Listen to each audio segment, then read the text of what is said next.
Food bank use is rising. Unions are striking around the country. The NHS is buckling. Is the state falling apart? This is Westminster Reimagined. Now, Armando, this is a big question, isn't it? Is the state falling apart? What are the recent signs that the state might be in crisis? How long is a piece of string, and can you buy the string, and what price is the string, and has it gone up? And has it been privatised? Yeah. I think there was a point sometime in the summer when we had these colossal tailbacks coming out of on the road to Calais, Eurotunnel. We had train cancellations, and then we had strikes. We had flights being cancelled at airports, and now we've got the onslaught of the energy bill rises and so on. And I think there was a point where people started to wonder, is it working? Is Britain is the country able to carry on? What's gone wrong? Now, that's a huge question, and I think the answer will come in many forms and may require a few more podcasts really to deal with it. But I thought it would be interesting to, get down to the grassroots and see what people are feeling on the ground in communities and in local areas. We spend so much time talking about national government, and there's a big question to be asked about, the power of the state to intervene.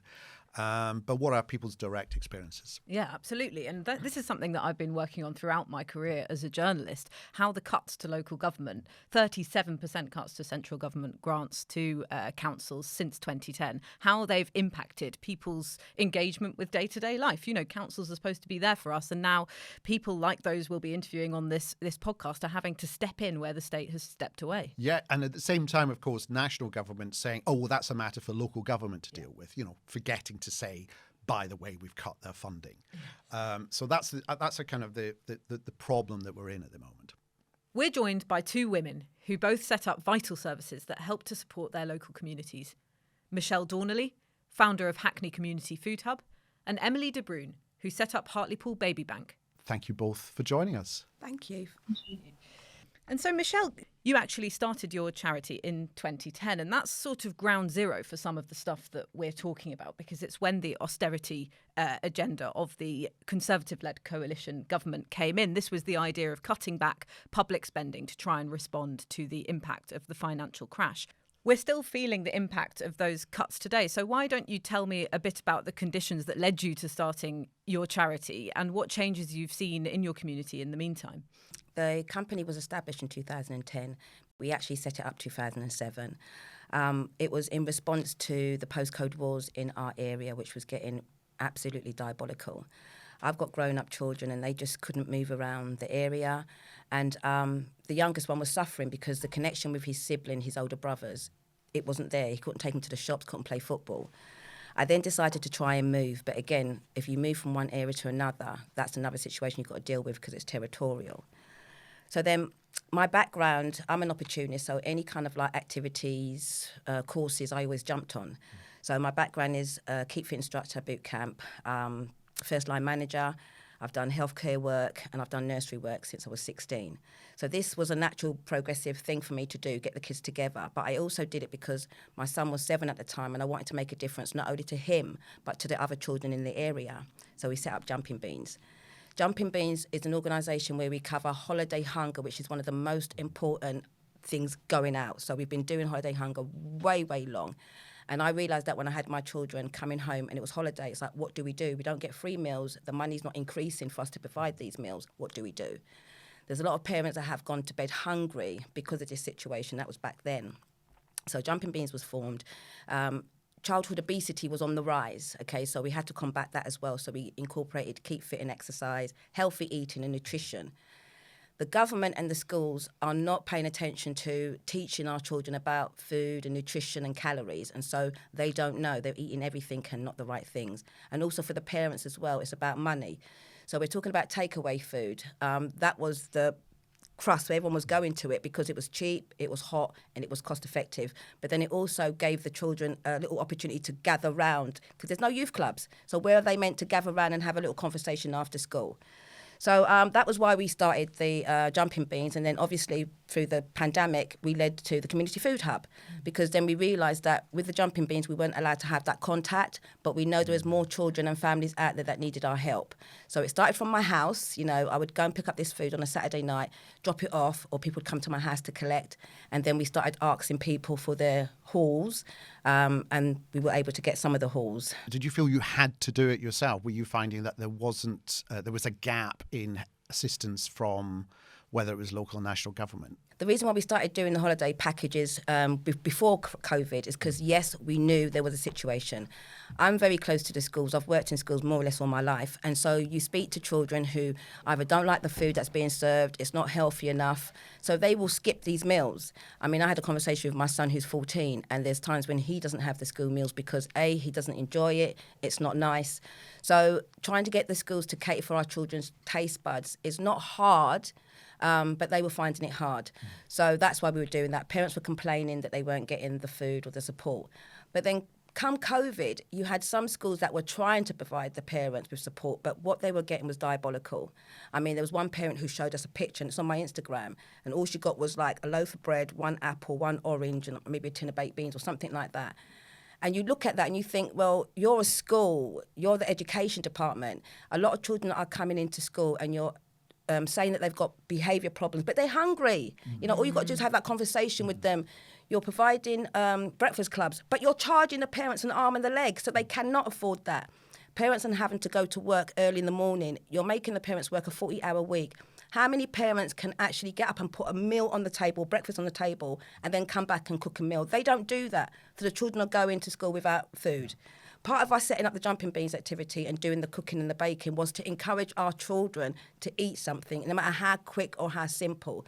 So we would encourage them to make smoothies or look in your fridge and make breakfast cookies and stuff like that, just to get them used to eating something. But they've made it themselves, and it's just something that's normal, you know? So that's how we sort of like went about that. And Emilie, you started the Baby Bank in 2019. What was it that prompted you to get that going? We started it because it was myself and two friends. We were swapping items of clothing at a breastfeeding support group that we all attended, and we realised just how many people were struggling. So we got a free haul because we literally started with a budget of zero, not even 1 penny. It was a moment of madness. And we had 6 families come in our first week. We didn't know any of those people. And within our first week, our second week was then 12 families. And it quickly became apparent to us just how much these people needed help and support. And how do you get word of mouth about them? Facebook. Right. Facebook was a huge event for us. It was free. It allowed us to put pictures. It allowed us to say what we really wanted to say. We did try our local media, but it wasn't very successful. They basically didn't want to take a chance on us, which was a bit of a shame. If you're enjoying this video so far, please hit the like button below or leave us a comment. Thank you. And I think many of our listeners will have heard of food banks, and actually there's been a big rise in food bank use in the UK over the past 5 years, an 81% rise. But they might not have heard of baby banks, and also now we're hearing about warm banks, which is where people will be able to go to keep warm when their energy bills go up in the winter. And actually, you know, despite the government's recent freeze, they are going to nearly double. What does this tell us about the country, that people like you are setting up these brilliant banks that are so helpful, a lifeline for local people? But what does it tell you about the situation that those people are in? For me, the situation's just getting more dire. It's getting harder and harder. And I think the government is sitting back because there are people like myself, like Michelle, who are basically doing some of their work for them. And as much as we have to, we also must be careful that we don't let them off the hook, because it's far too simple to rely on the voluntary and community sector to do the work that in reality they should be doing. They have our taxes, they have our best wishes, and they know as a country what we need on the whole. I only know what my area is crying out for, which basically is more infrastructure. We can't get jobs because we can't get to them unless we can afford the car. How do you afford the car if you don't have the job in the first place? Yeah. Michelle, you're agreeing there. Oh, absolutely, absolutely. She said everything. I mean, the thing is, we do this with a passion. We do this because we can. We do this because we want to do it. Don't get me wrong. We are tired. I mean, right about now, I've had several volunteers who have been working tirelessly with me. They're starting to feel the impact. They're starting to get a bit depressed. They're starting to get a bit stressed out. And like Emilie said, where is the money? We need to support our volunteers. Without the volunteers, there is nothing happening. We're not getting the support that we need. So myself and Emilie, if we've got our volunteers, then we have to be the ones that not only listen to what they're saying and we take it on ourselves. So we have to have wide shoulders, right? And we've got to be careful with our own mental health and the community breakdown, which I know is coming for me. I experienced it last year, and it's not nice, but the work needs to be done. How do you mean Community breakdown. Okay, so there's so much pressure. Okay, so we've got the council referring their clients to us. They've been doing that for a long time. So everyone's doing it. Job Centre, Universal Credit. So we're getting all of these people. Then I have to deal with the volunteers and their well-being. Then I've got to deal with deliveries, and because I have to supervise the whole structure because it's volunteers, which can be extremely hard. So I'm overworked, not paid, quite tired. But like I said, we get up because we've got a new energy of passion to go and make sure that our community are well. Emilie was right. We are, the council, the government, they are being let off the hook. Why? Because you've got people like me and Emilie running around trying to sort out and fill the gaps. But no one's looking after us. And if we don't do this, I know for me, if I take sick or something happens to me, it's done. So I totally agree with Emilie. Something has to be done. We need to bring these guys to accountability. Well, Emilie, what's the nature of your contact with local government or community help? So for the first 2 years, basically till COVID kicked in, we didn't have any. They wouldn't even rent us a building. They wouldn't even entertain us. Even though I had money in the bank by this point to pay them, they wouldn't even entertain renting me a building. Then COVID came. They shut down all their services. Their staff went home. I worked every single day of COVID. I literally did not take a day off. I homeschooled and I filled in their slack. I sent all my volunteers home in order to keep them safe, and I took all the risks. And following COVID, when we were doing 50, 60 families a week, some days 20 families a day, they suddenly decided we were a player and we could have a seat at the table. And now it's great. They listen to us. They take our advice. I got an email this morning saying help needed. I haven't read it completely yet, but it's a request to support them. And I think, like Michelle said, but where are the support for us? There's no funding coming our way, and I understand our local councils in particular just don't have that funding because it has been very much cut. But still, they've got manpower, they've got storage space, they've got other things that they can let us use, and they're not. Yeah. As I understand it, Michelle, you've written to Hackney Council to ask for help with a permanent location. Have you had any luck yet? My council, I don't know. I'm frustrated. They leave me angry, they leave me frustrated, and they leave me mentally exhausted. We have been badgering them. We've got our clients, our residents write letters to them. You know, they've told us, we've written to Philip, we've told them that you need space. No, they've ignored us time and time again. Everybody else gets buildings. You know, mutual aid groups got a building straight away. There was like a couple of them when they first set up.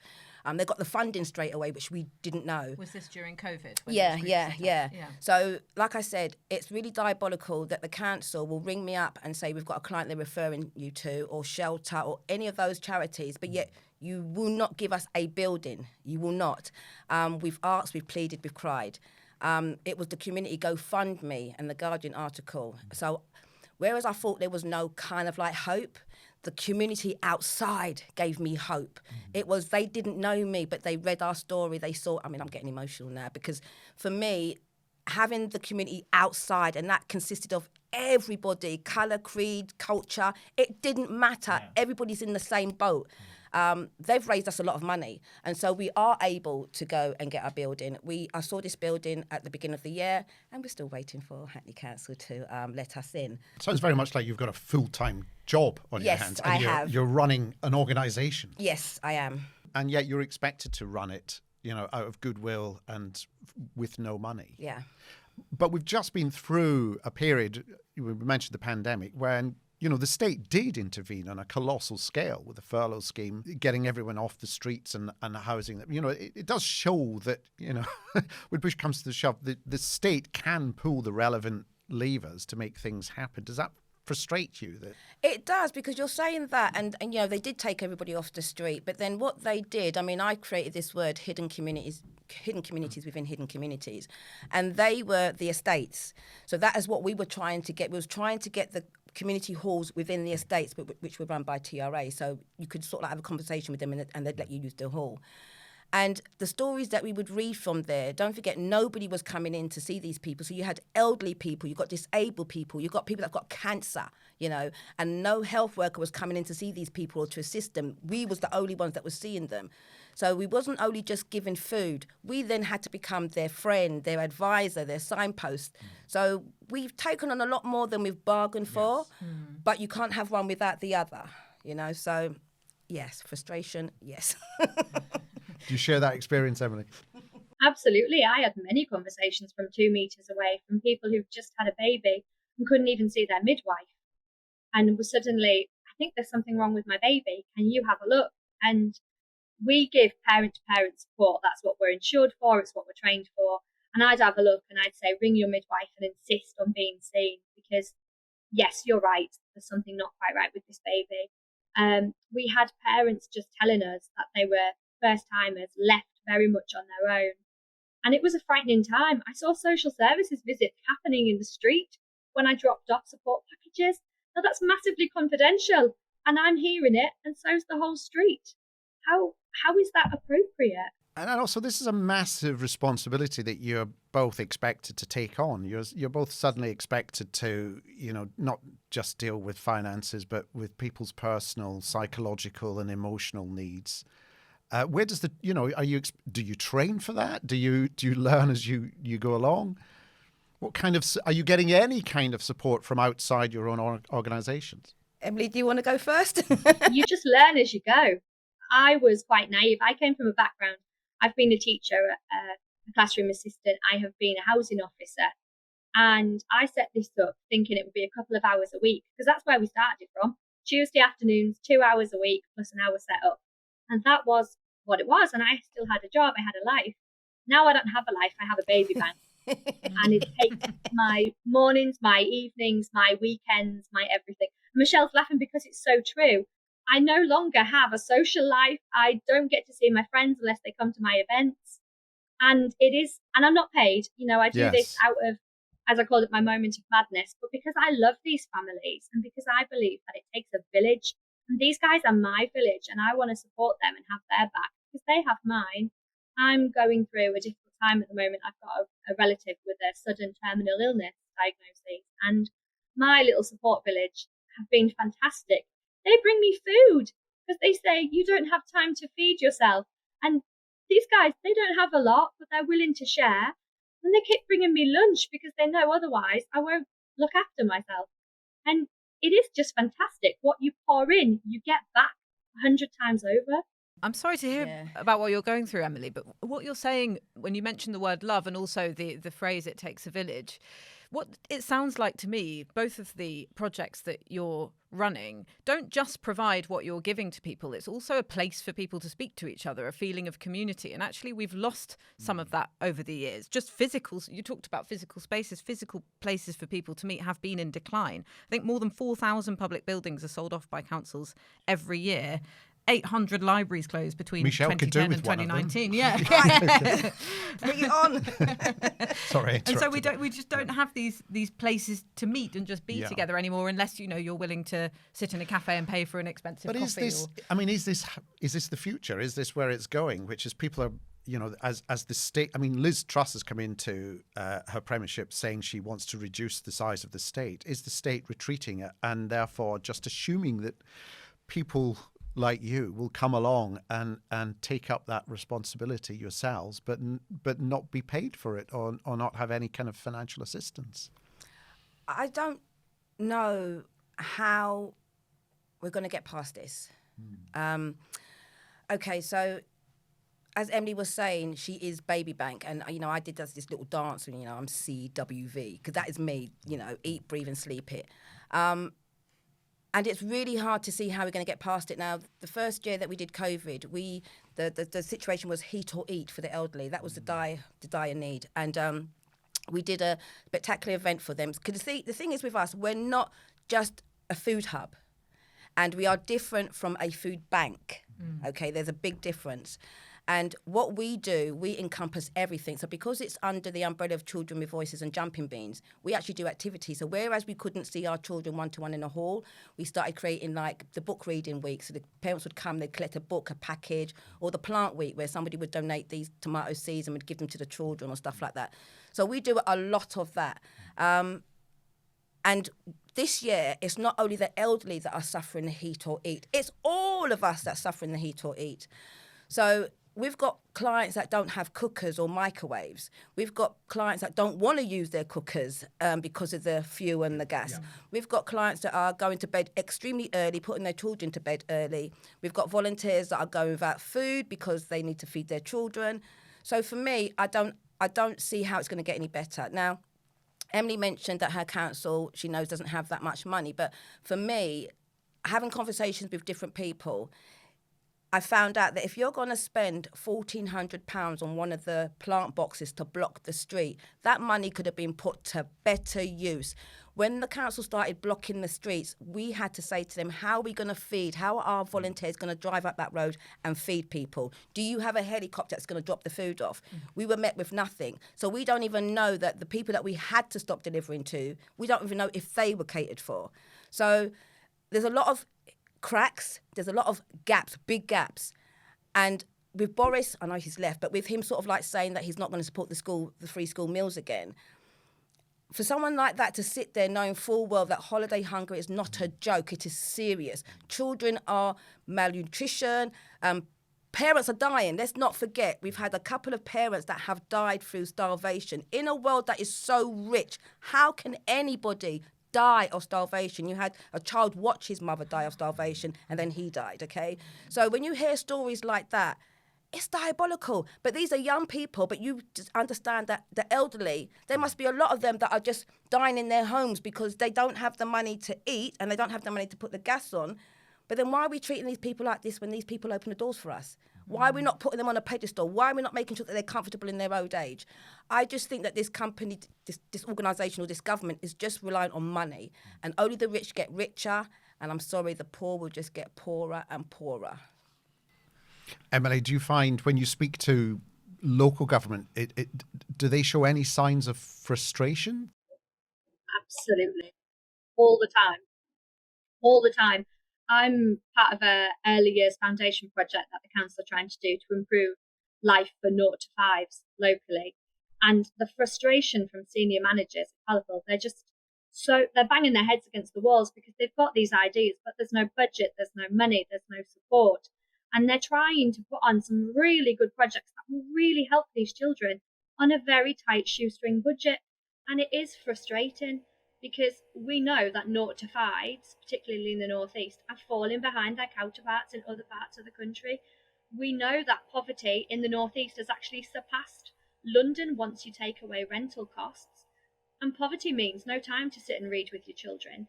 It means no time to sit and spend that quality time together, because it means you're either scouring the local supermarkets for deals. Like, I didn't realise until I followed Bootstrap Jack on Twitter, poverty is time consuming. It is covering all of the places to try and get the cheapest things, and that takes time, especially if you've got to walk between supermarkets. And I do feel for my local council, because I know personally these managers as people are frustrated, but I also think, unfortunately, they are part of the system, whether they want to be or not. Yeah. What was that figure that you said local government cuts? 37% cut in central government grants to local authorities since 2010, which is huge. Yes, significant. Yeah, and devastating. And obviously, Michelle, you mentioned this is now affecting everyone. You know, you used to be looking after sort of elderly people, and now it's, you know, everyone is having this choice between heating and eating that you're coming across of different ages. And we're living in a time of inflating food prices and also energy bills as well. Does that affect how many donations you get in, and also does that impact your volunteers as well? I mean, how sustainable are your operations in this kind of acute economic crisis period, which is affecting everyone, both those giving the help and those receiving it? Okay, we're sustainable because I suppose I got the gift of the gab, I suppose. When we first started Jumping Beans, I remember I used to go all the way to all the shops. So in the market, I'd do one shop all the way to, going there asking for donations. I did that in Dalston, I did that in Mere Street, and I received quite a bit. Then I'd go into the local supermarkets and just sort of like say, listen, I'm running a children's activity, what have you got for me? Then I was introduced to Fair Share. So Fair Share is an amazing platform, and you get the little app, and it tells you when you can go and pick up food. So we're on most of the Tesco's platforms, and we have parent volunteers that will go in the middle of the night, go and pick up that food, share it with their community, or bring it to the hubs. So for us, we've got so many, we're linked to like 8 of the major supermarkets, but then also we've got local business and small business always wanting to donate. And then we've got the amazing community. All we've got to do is just sort of like say, listen, we've got some elderly people who need some heaters, and then it comes pouring out. We did a pampering session just a couple of weeks ago in light of Child Q and the other young girls going to secondary school. We found out that because of the COVID and the pandemic, whereas the education was put back, I predicted a lot of children would have mental health issues, whether it was anxiety, OCD, so said, so happened. And so a lot of our children are going through bullying, believe it or not, even more so now. And the effect that you see a child who's going through bullying is not nice at all. So we put into like this pampering package, and again, due to the cost of living, parents are not going to be able to buy deodorant for smell, bubble bath to keep you clean, toothbrush and toothpaste to keep your mouth. So all of this was important for us to make sure we supported the parents and the children with. So I'm just thinking we're in trouble. We're in trouble. Do you think about the future, or do you try not to, given it's such a full-on... I have to. What about you, Emily? The future scares me. We started at 6 families, 12 families, then we went to 30. In COVID, we were doing 50, 60. Week on week now, it's 120 for us, and it's rising. And we don't just cover Hartlepool, we cover the North East. We basically cover where the other baby banks didn't meet. Although thankfully some others have set up locally, and we are working together, because the North East was a very large area to cover by ourselves. And the future is frightening. We are just about managing to keep meeting our commitments and our promises to our families, but it is getting harder and harder. And we are connected through a lot of the things that Michelle already mentioned, but eventually people just can't afford to give, because some of our previously were comfortable people are no longer comfortable. And it's the silly things that rise that people don't realise. Milk has gone up 45 pence, a 4-pint carton, 45 pence. I don't get any child taxes or anything, but I got the child benefit rise. And that small, what was it, £2 something a month basically rise, doesn't even cover my increase in bread and milk. If it doesn't cover that, what's the point of it? And how about the level of donations in the last year during the price rise? We get very good where people donate us their second-hand stuff, so their old winter coats, their shoes that still have life. But unfortunately, sometimes I do require brand new things. We get a lot of families coming in, believe it or not, begging for sanitary towels, and we always try to have that available, because period poverty is just horrible. Imagine not being able to live like that. You shouldn't have to in this day and age. But obviously we need to find nappies. Emily, let me just step in there. You see that sanitary situation that we've got, and you're right, period shaming and all of that. It's crazy. Now, we've got a young volunteer, Jashante, she's our young ambassador. So I've had her since she was 5, and she's now 17, so she's the face of us. And I had a conversation with her about the periods, and she said that she's lucky her college will provide so she can knock on the door. We also know that there's one leading supermarket that you can actually go and pop into. But why can't it be that every single school and college has that little door where you can knock and go in and get some? They can get this stuff for free. Our children can't afford to buy it. Parents can't afford to buy it. So what are they using instead? I mean, it's just degrading. So I think that should be a point that we try and raise, that all the schools have this little room where they've got packs of sanitary towels, and they let the children, the young girls, come in and use them when they need them. For us, it's mums. It's not so much the teenagers, because school is looking after them in our local area. It's the mums. It's the mums who've just had babies and they're trying to use rags. So we make sure we've always got something available. Even if I have to beg, we make sure we have it, and it's something that we do fund. We always have nappies. Our nappy bill has gone through the roof because people aren't donating the nappies to us anymore. But we are very blessed to have a few regular donors who literally send me checks just to buy the nappies with. And without them, it would be nigh on impossible, because we don't qualify for much in the way of funding, because we're not a food bank. A lot of people don't know what a baby bank is. Some people ask me if it's to do with fostering or adoption. And I'm like, no, please don't leave me your baby at the door. Oh dear, that Sounds like that will be the next step. That's the next Yeah. We're joking about it. Come on I now, can there's see going to it. be I some can see parents. it. Listen, when I had a conversation with Meg Hillier, it was just the day before when Dispatches was talking about the fuel and gas. This is your local MP, yes? Yeah, sorry, yeah. And on the news, you were hearing people actually crying they're going to commit suicide. And I mentioned this, and I said to Meg, what are you going to do? And she said to me, she's just going to bring the top people, make them walk the streets of Hackney for them to see this. Now, Emily is quite right. Even though we made a joke, you're going to get parents that are so desperate they cannot feed their children, and you're going to look at that child crying, and what are you going to do? You will end up dumping them at the local somewhere where you know that they're going to get help and support, because people are dumping children all the time. This is just going to be another, not an excuse, but a desperate, unnecessary reason. A desperate cry for help. You know, what you're telling us is really shocking. I mean, we're in the 5th or 6th biggest economy in the world, richest country in the world, and the fact that we hear these stories from you is shocking. And, you know, the whole idea of this government was to level up. This was the political slogan, which basically meant let's rebalance the economy to avoid these kind of pockets of poverty. And actually that was focused on areas like yours, Emily, Hartlepool, which the Conservatives sort of famously won in that by-election off Labour. It doesn't feel like levelling up from what you're telling us. Emily, I'd love to hear your thoughts about that. I'm still waiting for the evidence of the levelling up. I'm still waiting for the investment in infrastructure, the investment in childcare, because, you know, we're asking these parents to work, but we're pricing childcare well out of their reach. You can't work if you can't afford for your child to go somewhere safe. And levelling up makes me laugh, because I've been doing this for 3 and a bit years. And as I said, it is my life now. And like Michelle, I have to balance not burning out. But I am desperate for some support. I would love not to own a baby bank, because I'd love there not to be a need. But I've basically asked these people to come and meet with us and walk the streets and see what it's like here, see what it's like on a night in the areas that I don't fancy going, and most of the town know me now.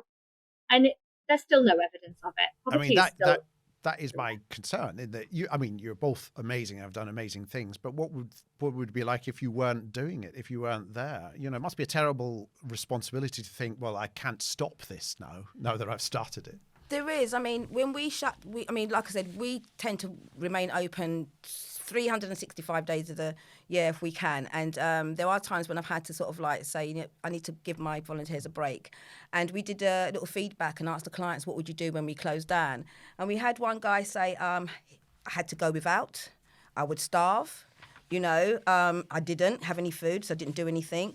You know, struggle. So when you hear these people, I mean, my skin's going cold. When you hear these people complaining and you've got breath and you know you've got a phone call, Misha, we've got some food for you, then you yourself, even though you need to take that break, their need is greater than yours. And so you're pushed, even if you're tired and knackered. I mean, I've got 4 kids and they've got special needs. I've got sickle cell, ADHD, then I've got my daughter who suffers with anxiety, but she's amazing. And they're all amazing. And I've got my last one who's ASD.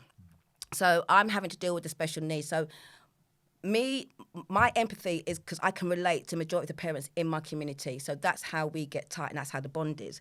But I can't take days off. Everyone keeps saying to me, she'll take a day off. We were talking about volunteers and how we sustain them. They are amazing.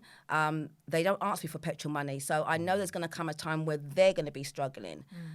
We are a little bit okay because one of the hubs that we're in is in the richer part of Hackney. And so those people in that community are amazing. They're amazing. But yeah, we need to look after them. And as you were saying, they look after you and they bring you food. Well, mine done some spa vouchers and it took me a year to use it because I just didn't have the time. My motto is I don't have the time. I don't even have the time to eat, to drink, to go toilet. Literally, my eating habits are so bad because we just don't have the time. We're focused on trying to meet the demand of our community. Similarly, Emily, I asked whether you think about the future, and you said you try not to. But how you must know that this long term there has to be an alternative to what you're doing now. It relies on the government. It relies on local councils actually having back some money so that they can put things into place. Because the government imagines that the whole of the North East requires the same solution, and it doesn't. Town by town, we're very different. Hartlepool, for example, is very cut off. We're not Geordies, we're not Mackhams, and we're not from Teesside. And we have there's 100,000 of us, and we are very much isolated. One of the major funders came to our area to apologise. So we didn't even exist on their funding maps. And if we don't exist for them, who else do we not exist for? And we're not a small town, 100,000 people. How do we not exist? And have you heard from your new MP? Personally, she was stood in a line at an event I went to recently, but that's as close as it got. She didn't speak to me. Why didn't you speak to her? Because we were there to, it was a Hartlepool Heroes Award, and I was very blessed to be nominated by my community. I didn't win, but just nominating made me cry, I'll be honest. And she was there, and she was with her family, and I thought, I'm not going to harass her, but we never see her. She's not here. She comes for an event, and then she's gone again. And that is a source of contention locally, because we've had past Labour MPs who were from here, who lived here, who were here more often than they were in London. Have you written to her? Not personally to her. I'll be honest, because part of the time I'm just too busy. I know that sounds crazy, but I know lots of other people who have written to her asking for meetings and asking for support, and it just isn't coming. And I've been too busy fighting the fires. Emilie, can I give a little suggestion? Why don't you get your clients to do like a little mini kind of like petition, but just sort of like get your clients to sort of like fill out this form, sign it, and just say, listen, you know, I'm desperate. This is why I come here, you know. And then once you've got all of those signatures and their little personal notes, then you email all of that, copying who you got to copy. And I always copy everybody. And if I can't find them, I Google them. Right, copying everybody and just say, you know what, I need to have this meeting. You know, I didn't want to disturb you when I saw you, but I'm being professional. I'm emailing you. I've got all of these people that need your support. Can we set up a meeting? And at least then you've got everybody in that email. Somebody's going to have to respond to you. It will be hard, but try it. I sort of feel we want to do another one in 6 months to see how it Yeah, exactly. Yeah. We have to wrap up soon, but I'd be interested to hear, because we've talked a lot about how you both need help to keep your organisation sustainable, and also to sort of keep you from crashing, basically, from burning out. What kind of help, you know, if there's anyone listening to this podcast who works in local government or in central government, what help would you ask for in the immediate term? Right. Emilie, you can go first. For me, I would love them to actually come and meet some of our families and to see that this poverty is really real, because they've got some idea of it, but they don't know the scope of it. And I do think, particularly for Hartlepool, it's infrastructure, because it's nigh on impossible to get a bus anywhere. We do have trains, and I can get to London direct in 2.5 hours, but getting anywhere else in the northeast is a nightmare. So why can I get to London, but I couldn't get to work on a train? I can't get a bus to work. So I know it's not a popular idea, because a lot of people think it's gas or electric, and it is, but they are short-term solutions, hopefully. They're short-term problems caused by Ukraine, caused by rising prices. Long-term, we are still going to need that infrastructure to get us anywhere. So I'd like just a conversation, really. And that is what you were promised from the Levelling Up agenda that we just discussed. Michelle?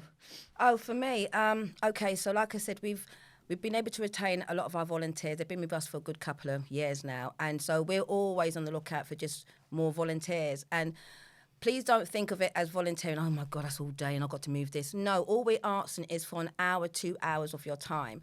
We have one volunteer who goes to work, and in their lunch break, she'll come to the hub and she'll take a delivery and then she'll go back. That means so much to that particular person, and it means so much to us. Volunteering could mean you just cooking up a meal. So again, if you're someone who cooks a big meal, but you always have stuff spare, put it in a container and drop it off at the hub. We do serve homeless people, and we do go to hostels. So we need more volunteers. We need a building. Hello.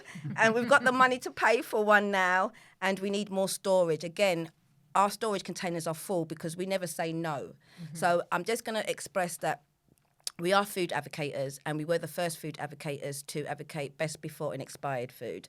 When everyone else was turning it down and throwing them away, and I'm talking about supermarkets, we were saying, no, we will take it. Because in hindsight and common sense sight, if you go and do shopping, £20 worth of shopping on Saturday, you're not going to eat all that food on Saturday. I guarantee you're going to have an onion left a week later or a piece of bread. You know, so the expired and best before dates, they were actually good food to eat. And with the government supporting that we were throwing away all of this food, we started dealing with that. So it's just more volunteers who can drive and deliver and work in the hubs.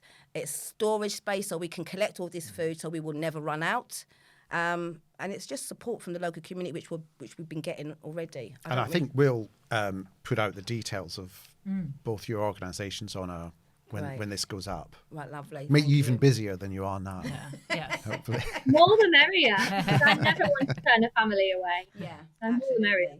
Well, thank you so much for taking time out of your absolutely terrifying sounding schedules to speak to us about what you're experiencing today. It's really helpful, and I'm sure our listeners will have learned a lot too. Yeah, thank you very much. Very much appreciated. Thank you. And it was nice meeting you, Emilie. We will You link too. up. We will talk.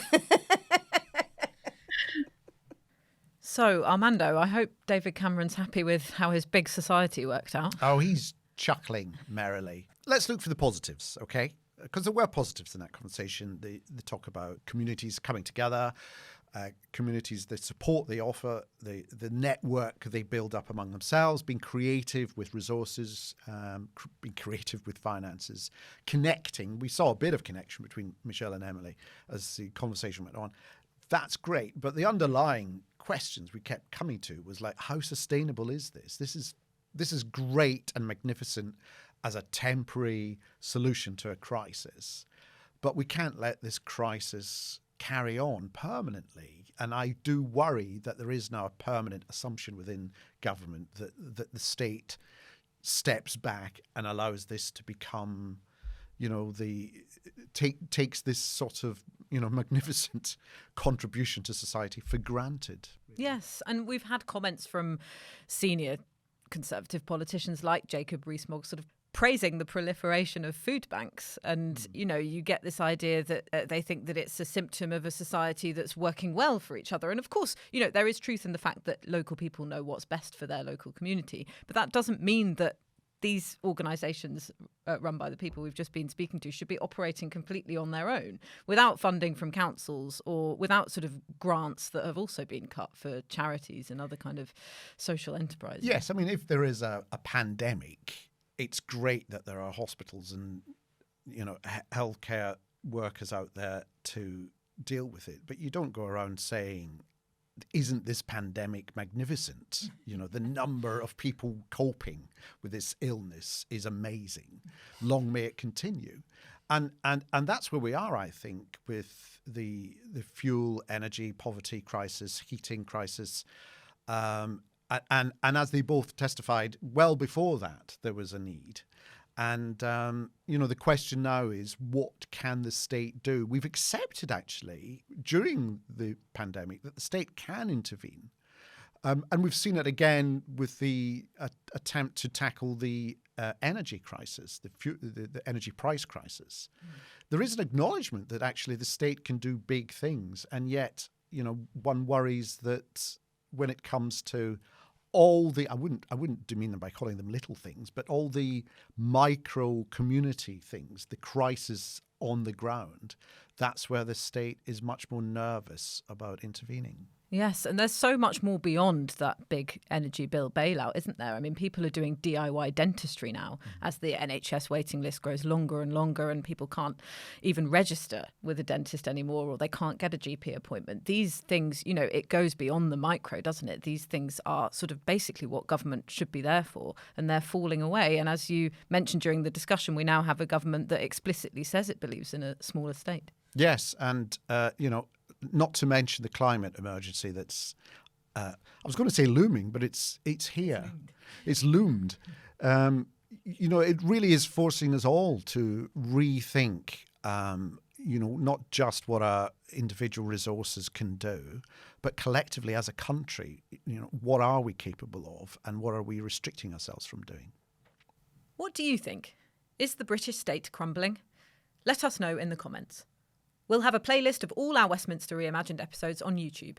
Click the video next to me to watch it now. If you'd like more videos like this, please subscribe to The New Statesman on YouTube. We release new videos every week to help you understand what's really going on in UK politics.